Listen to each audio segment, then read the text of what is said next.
अब आजको टपिक हो are offline in 2025 still worth it.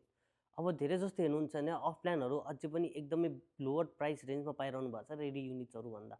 अहिले पनि अफलाइनमा तपाईँले धेरै राम्रो पाउन सक्नुहुन्छ।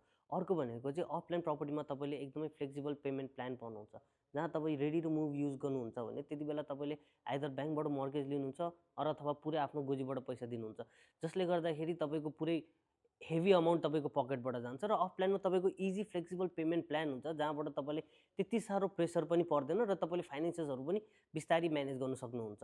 र यही कुरा गर्नुहुन्छ भने अफलाइन प्रपर्टिजहरूमा पनि अब बन्दै गएपछि त्यो एरियाहरू पनि अहिले एकदमै डेभलपिङहरू पनि भइरहेछ।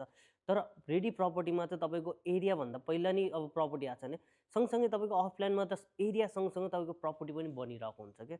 र अर्को कुरा भन्दाखेरि तपाईँले याद गर्नुहुन्छ भने अहिलेको दुबईमा मार्केटमा अलमोस्ट 65% जतिको ट्रान्जेक्सनहरू जुन चाहिँ यो ओभरअल रियल इस्टेटको छ तिनीहरू 65% तपाईँको अफलाइन हो।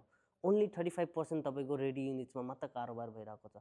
र अब यो मान्छेहरूले चाहिँ किन गरिरहेछ भन्दाखेरि मान्छेहरू यहाँ दुबईमा मुभ इन हुनु खोजिरहेछ र सँगसँगै आफ्नो फाइनेन्सेसहरू पनि प्लान गरिरहेको छन् र तिनीहरू अहिले अफलाइन लिएर चाहिँ दे आर वर्किङ स्मार्टली।